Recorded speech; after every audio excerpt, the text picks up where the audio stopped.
Quiero meterme de lleno en la arena económica. Está Martín Pollera, secretario de Industria y Desarrollo Productivo de Florencio Varela, economista. Está Osvaldo Cornide, el expresidente de CAME. Ambos, muchas gracias. Distintas generaciones, diferentes, probablemente diferentes historias. Pero, el más joven. Usted es el más joven, sí, por supuesto, no se ofende, ¿no? No. Pero quiero compartir los dos datos económicos del día. Uno es la economía en recesión, que es lo macro, y eso que implica, porque el correlato es efectivamente un desempleo en alza, entre tantas otras cosas. Este es el nivel de actividad, este es el cuadro del INDEC. Me voy a mover hasta el plasma, porque lo que quiero marcarles es la tendencia, digamos. Fíjense, la línea verde lo que está marcando es la variación respecto al trimestre anterior. La línea azul es el PBI desestacionalizado, es el Producto Bruto Global de la Argentina. Medido en términos de dólares, fíjense, una especie de efecto serrucho, ¿vieron? Esto no es tan habitual en las economías consolidadas, las economías desarrolladas. Bueno, acá tenemos una variación en caída del 3,5. Ahora, estamos en un nivel de actividad económica que no es distinto a 2013, al primer trimestre del 2012, al primer trimestre del 2011, que está incluso por encima del primer trimestre del 2010, del 2009. Fíjense, la economía, el Producto Bruto, el conjunto de bienes y servicios que produce la economía argentina prácticamente está estable desde el 2012 hasta el 2018, más allá de algún efecto serrucho. Independientemente de que el tercer trimestre no es el mismo trimestre, pero miren la diferencia con la elección del 2015, apenas un poco por encima, 2014 por debajo, año de recesión, 2013 año electoral, otra vez con indicadores positivos, 2012 en casi igualdad que incluso 2011, tercer trimestre, que el 2017. Eso es tiempo perdido.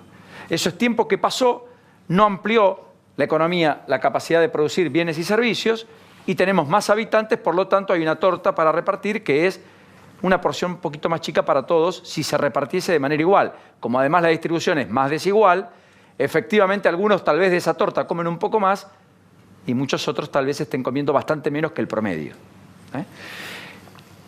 Este es el dato que muestra, a mi gusto, por qué la economía no tiene un proyecto perdurable, sustentable. Un proyecto perdurable, sustentable marcaría esto, una tendencia, si se quiere así, siempre creciendo, más allá de alguna contingencia. Bueno, no es la economía argentina, es un efecto serrucho increíble. Cornide, ¿este es el escenario para todo el 2019 en perspectiva? Bueno, desde mi punto de vista, casi todo el 2019, desde el punto de vista oficial, dicen que en el tercer trimestre del año 2019 va a empezar la recuperación. Pero también se habló de los brotes verdes en su momento, etc. Yo lo que le quiero decir es que la situación de las pymes, hay un montón de datos, ¿no?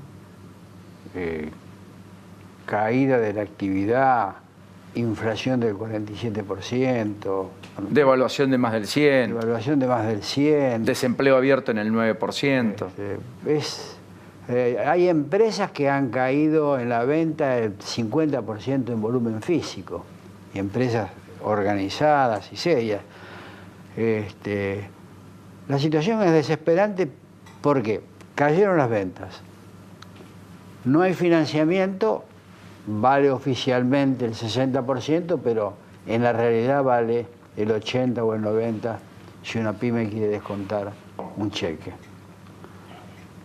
No hay consumo, porque es público y notorio que la gente no tiene plata y ha bajado los consumos, ha caído la venta más que los índices del 3, 4, 5%. Bueno, comercio minorista más del 15% de caída en noviembre. Más del 15%.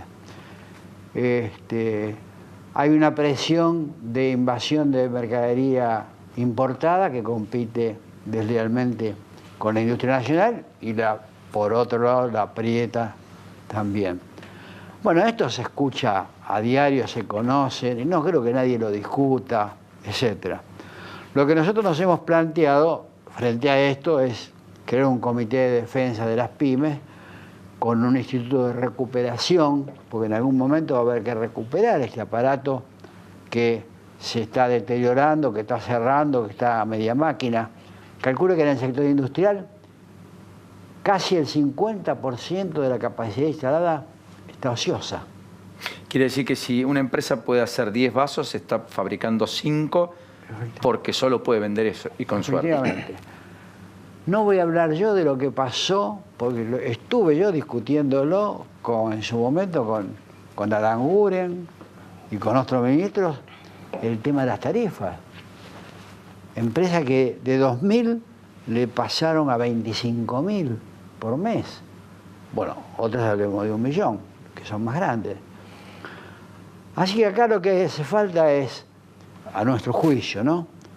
Terminar de concluir esta conjunción de dirigentes y economistas y presentar, como vamos a presentar en enero, creo yo, una cantidad de medidas para la reactivación que la tomará el gobierno, la tomarán los demás partidos políticos, pero es nuestra obligación hacerlo. Muy distinto a las 35 medidas que propuso la Conferencia Episcopal con organizaciones sociales, la CGT, aunque no lo firmó la Unión Industrial Argentina. No, en realidad la Unión Industrial hizo las 35 medidas. Hubo un documento muy bueno de organizaciones sociales que le presentaron a la Conferencia Episcopal que la UIA finalmente no firmó. Y que naturalmente tiene el visto bueno de la Iglesia, aunque la Iglesia no la haya firmado. Pero después con medidas de urgencia, que son 2.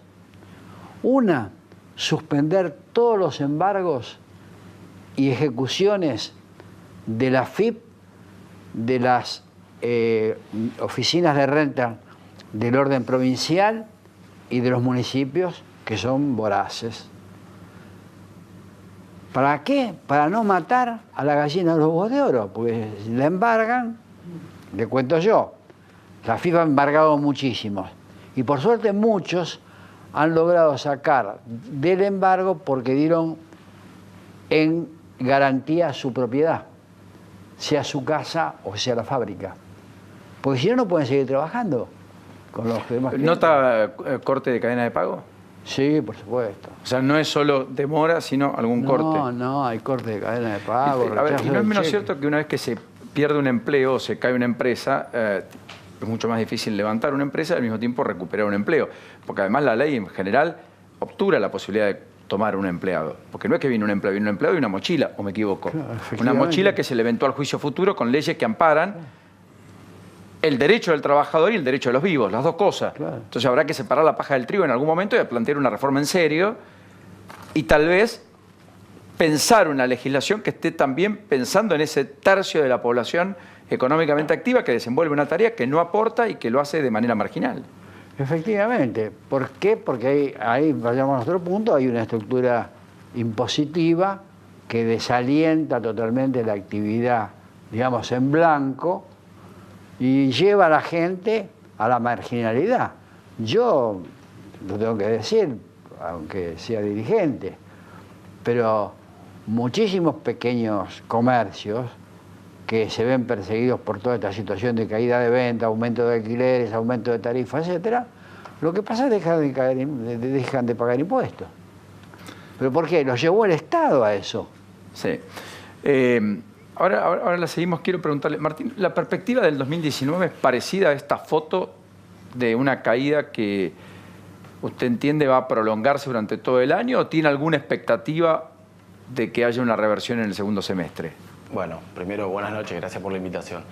Mira, me parece que lo responde el propio gobierno con el presupuesto y las proyecciones que hace en el presupuesto. El gobierno reconoce que el año que viene, en el 2019, la actividad económica va a caer un 0,5% y el Fondo Monetario Internacional inclusive que da 2 pronósticos, siempre el optimista y el pesimista. En el caso optimista habla de una caída del 1,5%. Eso por un lado.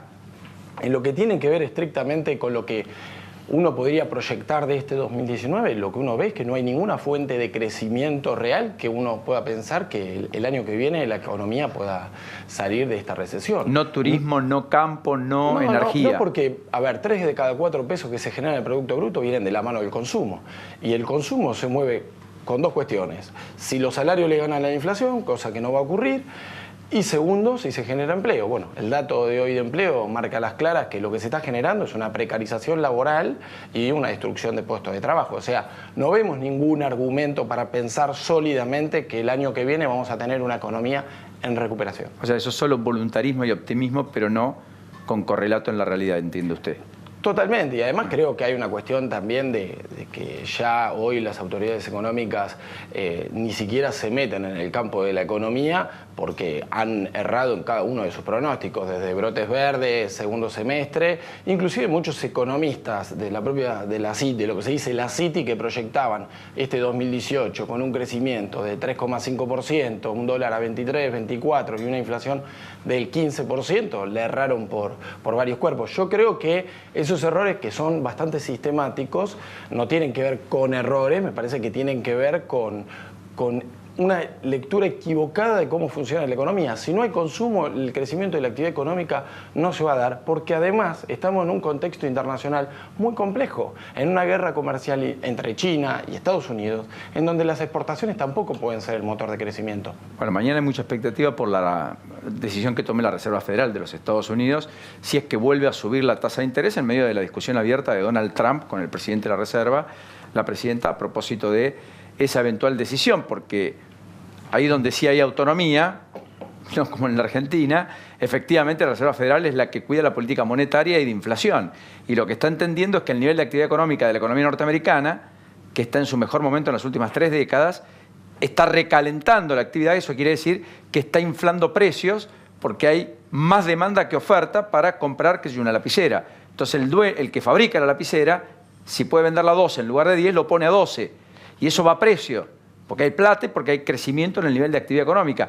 Trato de ser, perdónenme porque usted es el especialista, usted también, pero lo cierto es que trato de ser simplista para intentar comprender la magnitud del debate que se está dando en Estados Unidos, que nos pega a los países emergentes porque encarece el costo del dinero en el exterior al subir la tasa del bono de referencia del Tesoro norteamericano a 10 años por encima del 3% y por lo tanto, con un riesgo país en casi 800 puntos, la Argentina, hoy una empresa o un Estado, podría ir a buscar plata afuera si le prestasen, pero a no menos del 11,5-12% en dólares anual, lo cual es virtualmente un disparate. El dato del desempleo lo quiero compartir con ambos, porque el dato del 9% del desempleo abierto es de por sí una noticia que es esta, la placa del INDEC, tercer trimestre contra tercer trimestre, el salto es del 8,3 al 9%. Cuando uno mira segundo trimestre estaba en el 9,6, primer trimestre del 2018 9,1, cuarto trimestre 7,2. ¿Por qué la comparación es trimestre con trimestre? Por el factor estacionalidad. Por lo tanto, el salto es del 0,7.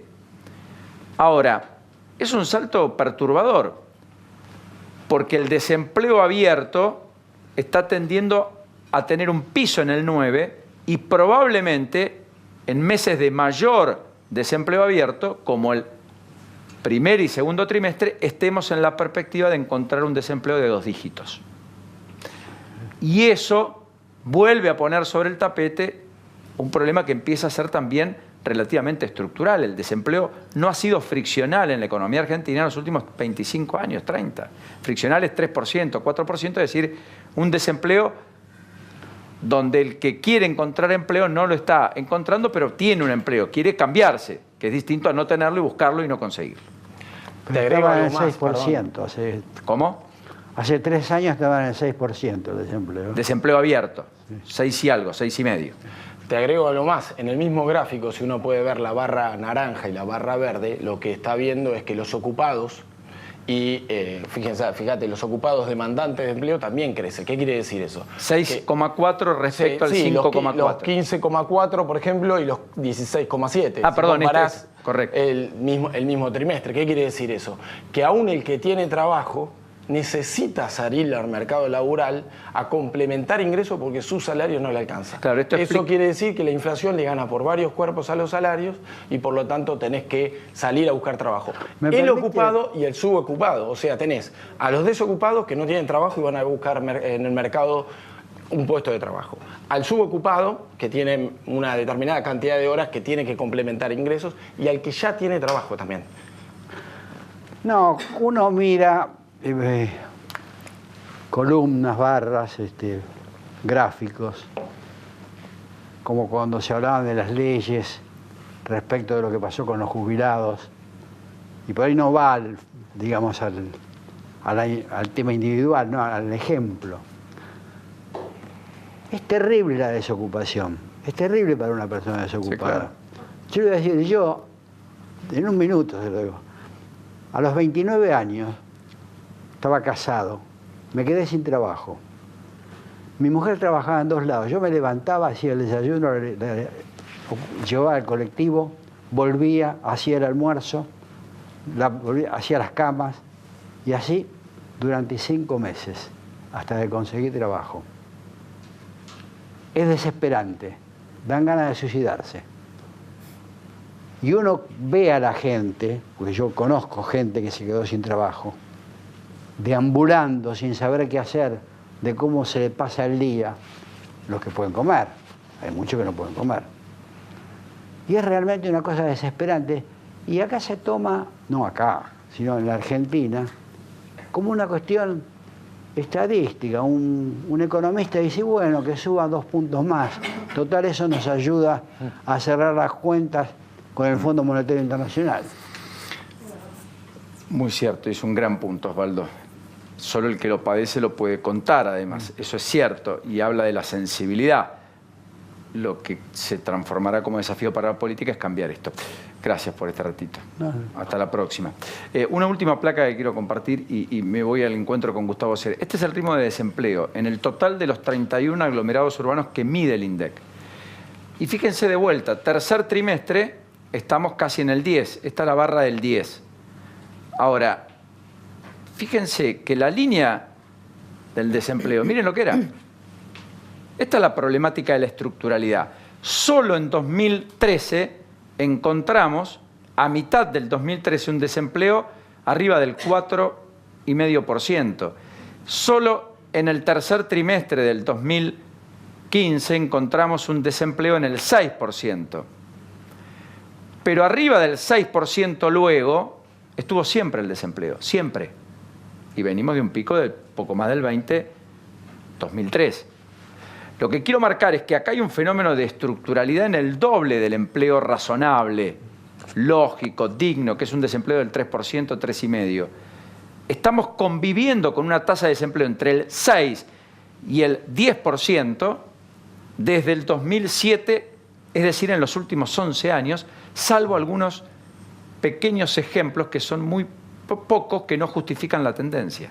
Eso es lo que marco. Sí, perdón. Sí, yo te agrego 2 cosas. Digo, si uno compara 2003 al 2015 lo que fue la gestión, y uno traza una línea de tendencia, la línea de tendencia es claramente descendente. Sí, pero lugar, 2009 a 2015... Sí, eso es la crisis internacional, ahí tuviste. Pero hubo 6 años con una tendencia que no movió el amperímetro de manera sostenible. Pero ¿sabés cuál es la particularidad que está pasando en nuestra economía? Es que va a terminar el 2019 y de los 4 años, 3 años van a mostrar caída de la actividad económica, crecimiento del desempleo y algo paradójico. Vas a tener inflación de 2 dígitos y desempleo de 2 dígitos, que no había pasado desde... Pues digo, en la época de Alfonsín tenías inflación, pero no tenías desempleo, y en la época de Menem tenías desempleo, pero no tenías inflación. Este gobierno ha logrado conjugar lo peor de los dos escenarios, ¿no? Inflación y desempleo. Y creo que es el principal fracaso. Seguramente. Gracias. Por favor. Hasta la próxima. Gracias, Osvaldo. Bueno, muchas gracias. Muy generoso por su tiempo, ¿eh? No, muy amable ese tiempo que no lo veía. Adiós.